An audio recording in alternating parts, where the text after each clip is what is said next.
cette situation, je suis désolé de le dire, mais elle a commencé dans les années 80 et je ne crois pas enfin, je peux vous citer des exemples des années 80-90, où j'ai fait déjà des vidéos là-dessus, des conférences sur l'objectif du lobby judéo-sioniste de faire du containment, de contenir les communautés musulmanes, les communautés maghrébines, disons, voilà. Et c'est à ce moment-là qu'on avait commencé déjà, d'une part, de développer la Shoah, l'Holocauste, etc., d'en faire tout un. Vous savez, même les collégiens, les lycéens, on leur donnait un DVD sur le film Shoah, on les encourageait à aller à Auschwitz et tout. Et deuxièmement, de créer le malaise dans la société française sur les musulmans. Déjà à l'époque, on commençait à parler. Vous savez, c'était tout un programme qui a été établi. On a commencé à parler des quartiers perdus de la République. Est-ce que l'islam est une religion compatible avec la France? Est-ce que les musulmans ceci? Est-ce que les musulmans cela? Et puis la loi sur le séparatisme, et puis l'expulsion de personnalités parce que ça, elle ne plaisait pas au CRIF. Enfin, je veux dire, tout un ensemble, enfin, qu'on a vu venir, et je ne vois pas de raison pourquoi il s'arrêterait. Pour le lobby judéo-sioniste, il doit se frotter les mains aujourd'hui. Il a réalisé tout, enfin tous ses objectifs. Il a mis au pas son principal adversaire qui est la communauté maghrébine. Et la communauté maghrébine, aujourd'hui, enfin, elle rase les murs. Et donc, il n'y a pas de raison que ça s'arrête là. Parce que, au contraire, ça devrait continuer. Ça devrait continuer tant que la communauté maghrébine, enfin, ne s'est pas organisée dans ce sens-là. Et donc, malheureusement, bon, juste le fait que si la communauté maghrébine ferme sa gueule, se soumet, baisse la tête, rase les murs, mais c'est très bien pour le pouvoir et pour le CRIF. Enfin, il y a pas de problème. Ça sera une population travailleuse, corvéable à merci, qui ne pipe pas mot, qui vit sous l'épée de Damoclès de ceux qui ne sont pas français peuvent être expulsés. Donc, malheureusement, il n'y a aucune raison pour que l'oppression symbolique, idéologique, politique, économique, quand je dis économique, regardez par exemple, on menace de fermer le lycée Averroès, le fleuron de la communauté musulmane. Ce, le lycée qui obtient 100% de réussite. Mais c'est voulu. Je veux dire, le pouvoir veut briser toute forme d'évolution, de progrès, d'épanouissement des Maghrébins, des musulmans. Il faut faire attention quand même. Mais ça, c'est entre les mains des Maghrébins, je regrette. Hein. Quand on est 5 ou 6 millions, qu'on a des dizaines de milliers d'universitaires, avocats, médecins, ingénieurs, etc., qu'on est dans un état de droit, on est dans un état de droit en France, je regrette.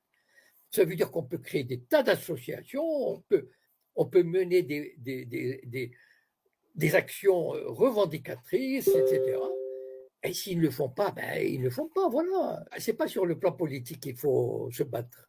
Le plan politique n'est qu'un aspect, voilà. C'est d'abord, enfin, à mon avis, c'est d'abord de créer une instance qui commune uniquement pour combattre, parce que tous les Maghrébins ont deux idéaux communs, tous. Défendre l'islam, c'est-à-dire les musulmans, l'islam, la communauté, et la Palestine. Bon. Et donc, s'entendre sur une instance commune. Ça ne veut pas dire que les Marocains resteront Marocains, les Algériens, etc. Les Berbères resteront Berbères, les gens de gauche resteront de gauche, ils auront leurs organisations, etc. Mais ils auront une instance C'est-à-dire, moi j'avais proposé, je vais le redire, il y a pas de, je ne suis pas membre du CCIF, d'accord, voilà, je n'ai aucun lien avec cette organisation. C'est pas que, au contraire, j'ai beaucoup d'estime pour eux, beaucoup d'estime, parce que je les suis un peu, et ce sont des gens capables et qui ont, excusez-moi l'expression, ils ont des couilles, voilà. Et en France, pour des Maghrébins, il en faut, voilà. Et donc, ils ont, et malheureusement, ils sont un petit nombre. Si, si cette organisation, ou alors créer une autre organisation, mais celle-là existe. Si cette organisation avait 1 million de membres, avec 20 ou 30 millions d'euros de budget, je vous assure que dans l'année qui suit, le CRIF sera battu KO. Voilà. Parce que ce sont des gens qui se battent. Ils n'ont peur de rien. Ils n'ont peur ni des Sayanimes, ni de. Ils savent se battre. Voilà. Et ça, c'est ce qui manque aux Maghrébins. Donc, il faut s'unir sur ce plan-là. Je vais donner un exemple. J'avais créé une page Facebook qui s'appelait La journée de la jupe. Bon, c'est quoi le problème? Le problème, c'est que le pouvoir français, obéissant aux instructions de qui vous savez, et pour réprimer, c'est-à-dire, en fait, c'est pour opprimer les musulmans, les maghrébins, opprimer, ça veut dire les mettre sous pression, leur dire, vous devez baisser la tête. Voilà. Après le voile interdit à l'école, on a inventé un nouveau truc qui s'appelle, ça veut dire des collégiennes ou des lycéennes musulmanes qui allaient à l'école avec une jupe longue, vous savez, du style indonésien. Bien. Rien ne l'interdit dans la loi. Mais on a donné instruction au directeur d'établissement, ces filles étaient convoquées et on leur disait, voilà, vous avez 2 jours de mise à pied et si vous revenez avec une jupe, vous allez être exclu. C'est juste, c'est illégal, c'est de la répression illégale, inadmissible. Et moi, à l'époque, quand j'en avais pris conscience, j'avais proposé, j'avais même créé une page Facebook qui s'appelle La journée de la jupe. C'est-à-dire, j'avais dit aux Maghrébins, voilà, vous allez vous entendre, toutes les associations, etc., vous allez vous entendre sur une date, mettons 3 avril, j'en sais rien, et vous envoyez 20 000, 50 000, 80 000 lycéennes et collégiennes en jupe longue. Et vous allez mettre le ministère de l'Éducation devant le fait accompli. Nous allons en jupe longue, et il va mettre à pied 80 000 filles. Et à ce moment-là, on a 1000 avocats, d'accord, qui vont déposer des plaintes au niveau français, au niveau européen, on saisit les médias, etc. Voilà ce qui manque aux Maghrébins. Malheureusement, vous savez, la journée de la jupe n'a jamais eu lieu. Voilà, c'est ça le drame.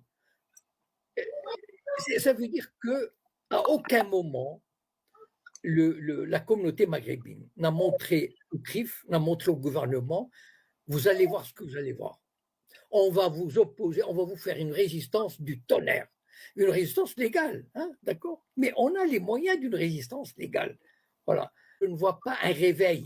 Vous savez, il y a des réveils, mais ils sont isolés. Comme par exemple, voilà, cette chaîne, il y a d'autres chaînes, il y a des chaînes, mais c'est isolé, c'est parcellaire, chacun fait son petit truc chez soi, etc. Mais ça ne donne pas sur le plan national. Voilà. Malheureusement, moi, ce qui me désole, c'est que la communauté maghrébine a les moyens humains, matériels, intellectuels. Enfin, je veux dire, voilà, créer une chaîne télé, des radios nationales, enfin, il faut montrer cette volonté de se battre, voilà. Et c'est ça, et moi, je regrette de le dire, le CCIF pour moi est celui, bon, certains me disent oui, mais il est religieux, mais qu'est-ce qu'on s'en affiche? C'est-à-dire que, ok, il est religieux, alors créez une instance, mettez-vous d'accord, lancez une espèce de congrès pour créer cette instance.